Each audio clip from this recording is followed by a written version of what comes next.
जनवरी 2025 कर्क लगन के व्यक्तियों के लिए कैसा रहेगा, आज का ये वीडियो इसी के ऊपर ही डेडिकेटेड है। नमस्कार, मैं हूं डॉक्टर विवेक चोपड़ा और आज मैं आपको बता रहा हूं कि अगर आपका है कर्क लगन, जिसे हम बोलते हैं कैंसर असेंडेंट, आपकी जन्म कुंडली में पहले भाव में अगर 4 नंबर अंकित है तो आप कर्क लगन कैंसर असेंडेंट के व्यक्ति है। ये वीडियो आप ही के लिए है।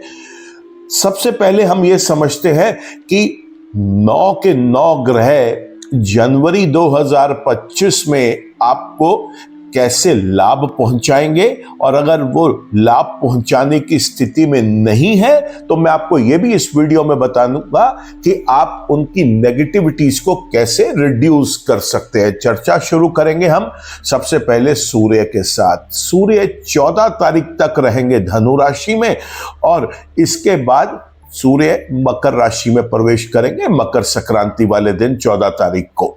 सूर्य 14 तारीख तक धनु राशि में जब रहेंगे तो ये उनके लिए नॉन सपोर्टिव पीरियड है, वहां पर ये आपको शुभ रिजल्ट्स नहीं दे पाएंगे।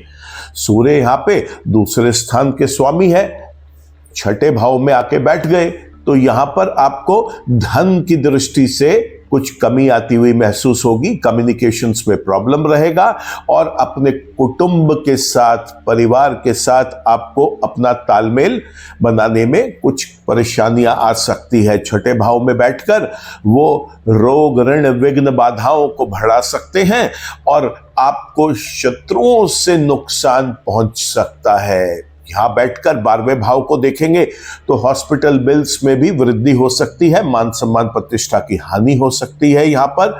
साथ ही साथ अगर आप कोई ऐसा काम करते हैं जहां पर किसी फॉरेन लैंड से आपको बेनिफिट्स होते हैं, वहां पर भी आपको उसमें कमी आती हुई दिखाई देगी। 14 तारीख के बाद मकर संक्रांति के बाद सूर्य देव आपके कुंडली के 7वें घर में आ जाएंगे और ये भाव में वो अपने शुभ रिजल्ट्स आपको देंगे।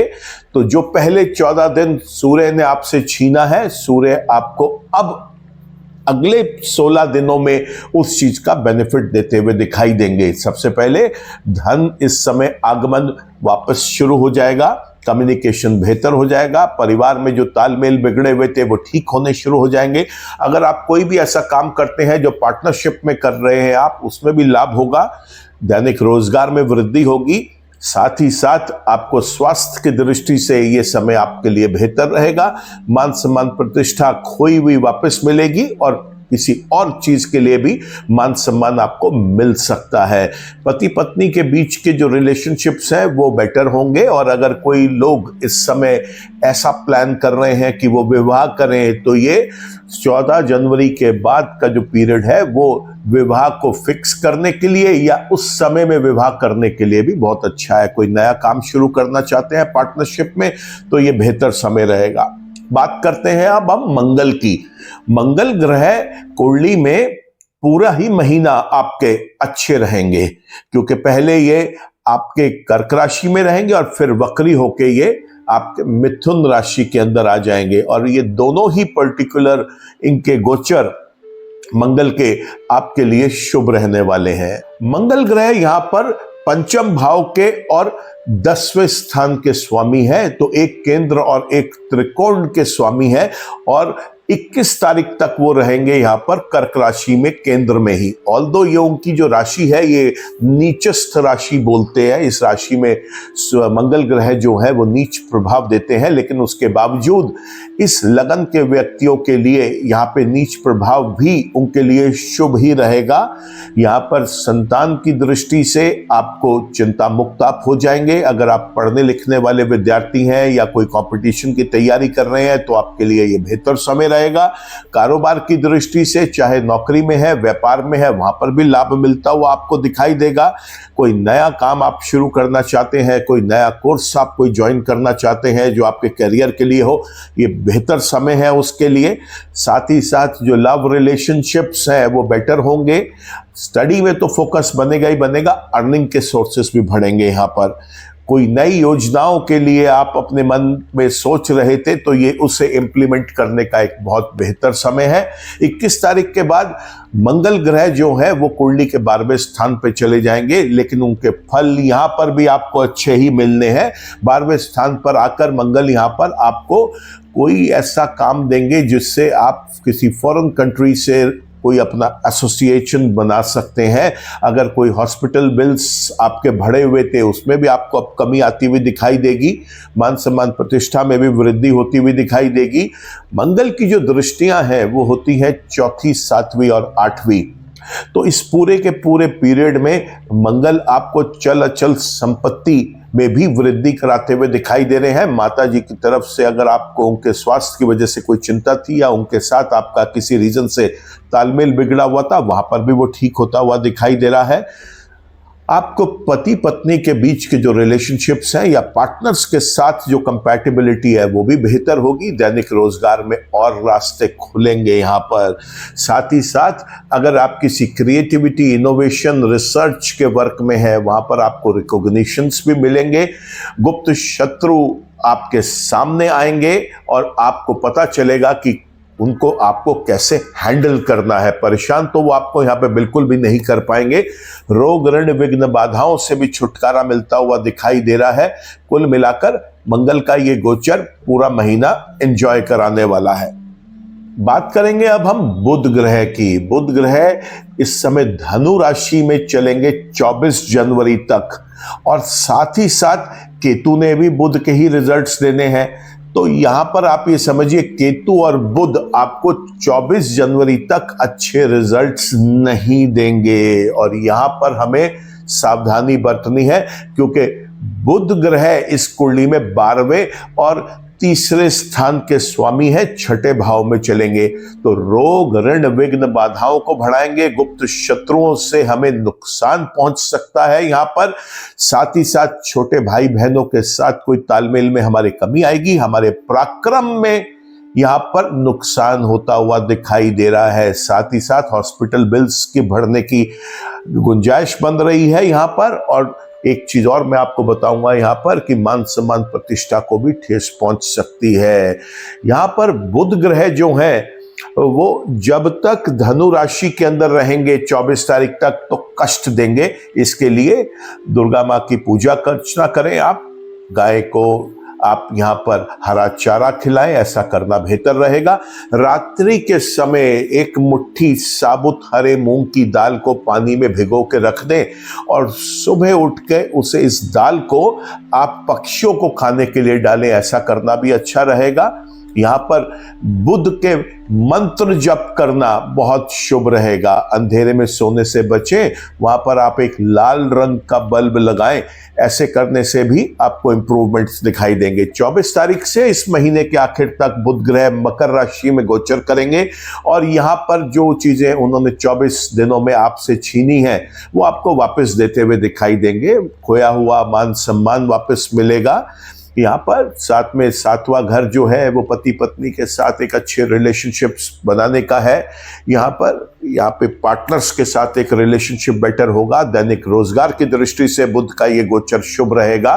बुध यहाँ पर लगन को देखेंगे तो आपकी जो क्रिएटिविटी है, जो आपका कोई नया इनोवेट करने का, कोई नया चीज लॉन्च करने का, कोई नई योजना आपके मन में चल रही थी, उसका इम्प्लीमेंटेशन का समय भी यही रहेगा। साथ ही साथ आपको छोटे भाई बहनों के साथ जो मन मुटाव चल रहा था तो उसमें भी अब आपको चीज़ें बेहतर होती हुई दिखाई देंगी। वापस प्यार बनेगा। अगर आप ऐसा समझते हैं कि पहले 24 दिन आपके भाई बहनों के साथ आपका रूठना मनाने का प्रोग्राम चल रहा था, तो इसमें मैं आपको ये कहूँगा कि इस 6-7 दिनों के अंदर वापस उनसे बातचीत करके उन चीज़ों को, मिसअंडरस्टैंडिंग्स को दूर करें, लाभ मिलेगा आपको। बुध और केतु पहले 24 दिन अशुभ है और उसके बाद ये आपके लिए दोनों ही शुभ हैं। तो केतु के लिए भी पहले 24 दिनों में हमको एक उपाय जरूर करने चाहिए ताकि उसकी नेगेटिविटीज हमारे साथ ना आए। ऐसे में केतु का सरल उपाय है वो ये कि आप किसी मंदिर में या किसी गरीब को एक चितकबरा कंबल दान कर दें, ऐसा करना बहुत अच्छा रहेगा। गणेश भगवान की पूजा करें, ये भी करने से लाभ मिलेगा। केतु के मंत्र जप करें और साथ ही साथ सड़क के कुत्ते को रात को भोजन कराएं। ब्रेड दूध आप डिप करके दूध में ब्रेड को उसको आप फुटपाथ पे एक पेपर प्लेट में रख सकते हैं ताकि कोई कुत्ता खा ले। ऐसे करने से अच्छे रिजल्ट्स मिलेंगे।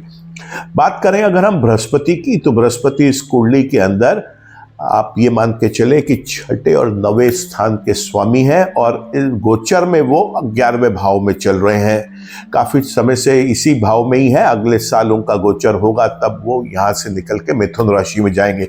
लेकिन तब तक बृहस्पति आपको अच्छे रिजल्ट्स दे रहे हैं, आगे भी देते रहेंगे। भाग्य में वृद्धि होती हुई दिखाई देगी। लंबी यात्राएं अगर आप किसी कारोबार के पर्पज से कर रहे हैं तो वहां पे आपको लाभ मिलता हुआ दिखाई दे रहा है। रोग ऋण विघ्न बाधाओं में भी ये मदद करेंगे कि आपके आसपास भी ना आए, गुप्त शत्रु आपको नुकसान नहीं पहुंचाएंगे। बृहस्पति की कृपा से लाभ बढ़ेगा। बड़े भाई बहनों के साथ आपके तालमेल अच्छे रहेंगे। ज्ञान की दृष्टि से भी ये बहुत अच्छे हैं। यहाँ पर बैठ के तीसरे भाव को देखेंगे, पराक्रम में वृद्धि करेंगे। 5वें भाव को देखेंगे तो यहाँ पर पढ़ाई लिखाई से रिलेटेड जो लोग भी काम कर रहे हैं या अभी पढ़ रहे हैं उनके लिए बृहस्पति का ये गोचर जो अभी चल रहा है आगे भी शुभ ही रहेगा, अभी भी शुभ ही रहेगा। डिसीजन मेकिंग में बृहस्पति का बहुत बड़ा रोल रहेगा। डिसीजंस आपके हक में जाएंगे। अगर आप बृहस्पति की होरा में और बृहस्पति की महादशा अंतरदशाएं भी अगर आपके साथ चल रही हैं तो उसका आपको लाभ उठाना चाहिए। यहाँ पे बृहस्पति की 9वीं दृष्टि 7वें घर पे पड़ रही है तो फिर ये आपके लिए विवाह के लिए एक और उपयुक्त समय निकल के आ रहा है। साथ ही साथ अगर विवाह संभव अभी नहीं है, रिश्ता पक्का करना चाहते हैं तो आप वो भी कर सकते हैं। पार्टनर्स के साथ कोई एसोसिएशंस करने हैं या चाहते हैं कि किसी के साथ पार्टनरशिप में कोई नया काम आने वाले टाइम में कभी भी शुरू किया जाए, उसकी भी नींव यहाँ पर रखी जा सकती है। बृहस्पति का ये गोचर आपके लिए इस महीने शुभ रहेगा। बात करें अब हम शुक्र ग्रह की, तो शुक्र ग्रह 27 जनवरी तक आपको शुभ रिजल्ट्स देंगे। ये रहेंगे आपकी कुंभ राशि के अंदर। भले ही कुंभ राशि यहाँ पे अष्टम भाव में आ रही है लेकिन शुक्र के रिजल्ट्स यहाँ पर शुभ रहेंगे। शुक्र यहाँ पर 4थे और 11वें स्थान के स्वामी भी हैं तो यहाँ पर जो शुभता मिलेगी बड़े भाई बहनों के साथ शुक्र की कृपा से आपके संबंध बेटर रहेंगे, लाभ बढ़ता हुआ दिखाई देगा। यहाँ पर शुक्रदेव 8वें घर में बैठ के दूसरे घर को देखेंगे तो धन की दृष्टि से भी ये समय बहुत अच्छा है। तो लाभ और धन अगर दोनों मिल रहे हैं तो शुक्र तो आपके लिए बहुत अच्छे ही हो गए। साथ ही साथ कम्युनिकेशन बेटर रहेगा, परिवार के सदस्यों के साथ कंपैटिबिलिटी बेटर रहेगी। चल अचल संपत्ति अगर लेना चाहते हैं तो ये अच्छा समय रहेगा।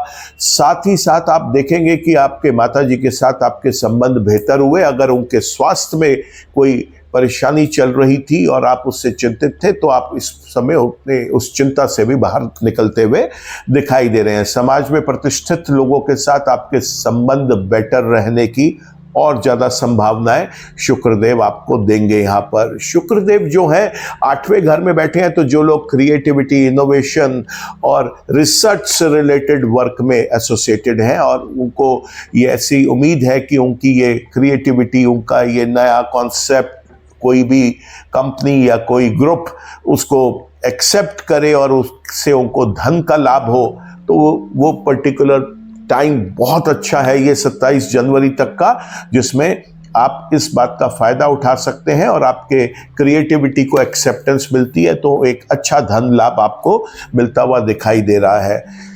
27 तारीख से 31 तारीख तक मीन राशि में गोचर कर जाएंगे शुक्रदेव और ये पीरियड फिर अच्छा नहीं रहेगा। यहाँ पर आपको शुक्र के उपाय करने चाहिए और शुक्रदेव के जो सबसे अच्छे उपाय है वो है कि आप लक्ष्मी माँ और विष्णु भगवान की पूजा अर्चना करें। लक्ष्मी माता की मूर्ति पर आप मंदिर में जाकर खीर का भोग लगाएं और साथ ही साथ आप कौवों को दही, चावल, चीनी, थोड़े से काले तिल, सफ़ेद तिल मिक्स करके सुबह के टाइम खाने के लिए रखें और साथ ही साथ वहाँ पर आप एक बाउल में पानी रखें। इस पानी में आप पहले अपना चेहरा देखें, उसके बाद पक्षियों को पीने के लिए इसे वहाँ पे डाल दें।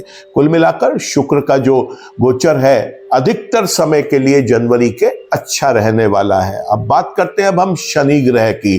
शनि ग्रह काफी समय से इस कुंडली वाले व्यक्तियों के लिए नॉन सपोर्टिव है, अष्टम भाव में चल रहे हैं। स्वयं वो अष्टम भाव के स्वामी भी हैं। यहाँ पर शनि 7वें और 8वें दोनों भाव के स्वामी हैं, तो शनि यहाँ पर अच्छे रिजल्ट्स नहीं दे रहे। पति पत्नी के बीच के जो संबंध हैं उसमें खटास रहती है। शनि की वजह से यहाँ पर जो पार्टनरशिप्स हैं वो कामयाब नहीं हो पाती, दैनिक रोजगार में भी दिक्कत आती है। ये 8वां घर जो है ये आपके एक्सीडेंट्स का भी है, तो ऐसे समय आप लोगों को अपने ड्राइविंग स्किल्स को बहुत अच्छे तरीके से पॉलिश करके रखना चाहिए। रात के समय आपको ड्राइविंग से बचना चाहिए। जो लोग क्रिएटिविटी या किसी इनोवेशन या रिसर्च के काम में हैं और वो शनि से इस समय इन्फ्लुएंस्ड है, क्योंकि शनि की उनके जीवन में महादशा या अंतरदशा चल रही है, तो शनि का ये गोचर यहाँ पर भी नॉन सपोर्टिव रहेगा। उनको बहुत स्ट्रगल करके भी शायद रिजल्ट्स पूरे ना मिल पाए। शनि की तीसरी दृष्टि कर्म भाव पे पड़ रही है, तो ये कोई कोर्ट केसेस में भी फंसा सकता है, और आपको अगर कोई पुराना कोर्ट केस चल रहा है तो आपके खिलाफ, आपके अगेंस्ट वहाँ पे उसके रिजल्ट्स आए, उसका फैसला आए, ऐसा भी दिखाई देता है। कर्म की दृष्टि से ये पीरियड अच्छा नहीं रहेगा, क्योंकि यहाँ पर शनि देव जो हैं वो कारोबार में, चाहे आप नौकरी में हैं या आपका अपना व्यापार है, वहाँ पे परेशानियाँ क्रिएट कर सकते हैं।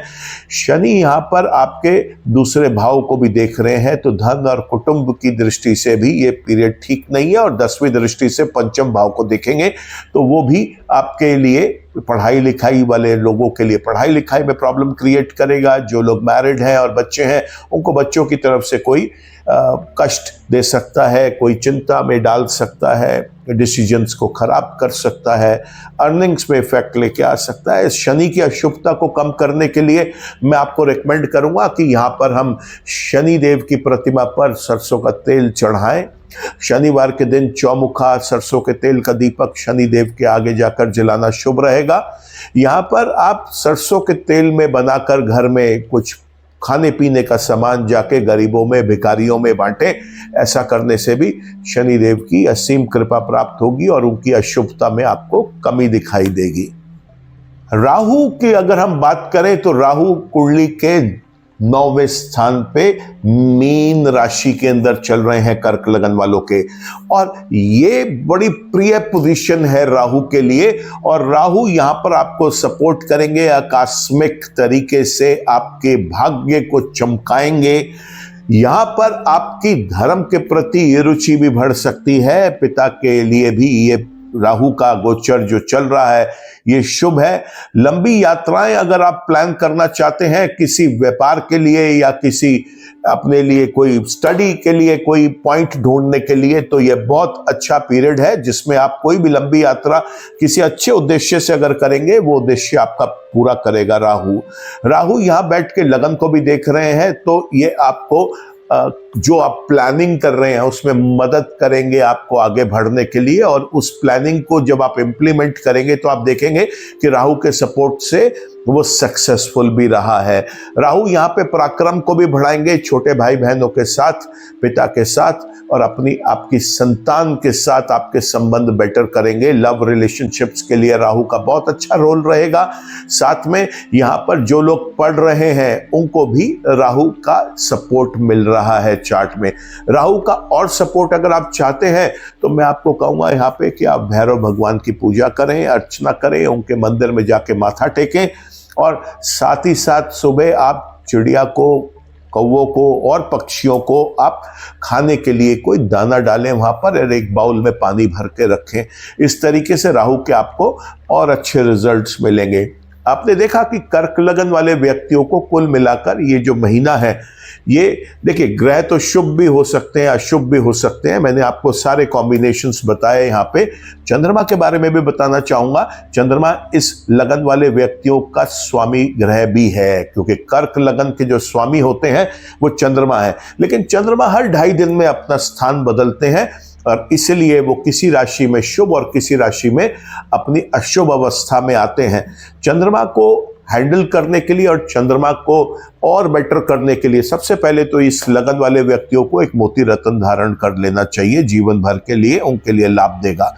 दूसरा, शिवलिंग के ऊपर आप जल चढ़ाएं, शिवलिंग की सेवा भी करें, साथ ही साथ शिवलिंग के ऊपर आप थोड़ा कच्चा दूध चढ़ाएं, वहां पर एक सफेद बर्फी आप रख कर आए और आंख मूंद करके शिव देव से आप अपनी पूजा अर्चना करें, वहां पे अपनी मनोकामनाएं उनके आगे मांगे। ऐसा करने से बहुत लाभ मिलेगा। रात्रि के समय कोई बूढ़ी गरीब औरत है, उसके लिए खाने का कोई प्रबंध अगर आप करें, ऐसा करने से भी चंद्रमा के विशेष लाभ मिलेंगे।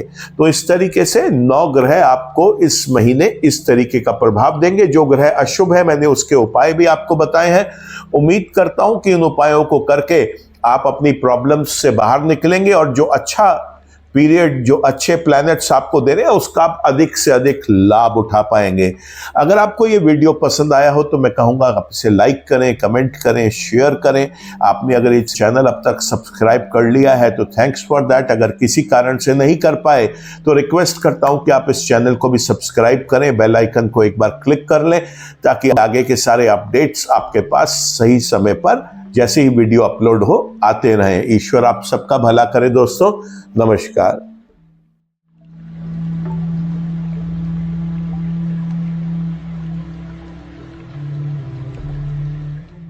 जीवन की सभी प्रकार की व्यक्तिगत, पारिवारिक और व्यावसायिक समस्याओं के समाधान के लिए तुरंत संपर्क करें। डॉक्टर विवेक चोपड़ा, पीएचडी, गोल्ड मेडलिस्ट, विश्व विख्यात ज्योतिषाचार्य एवं वास्तु एक्सपर्ट।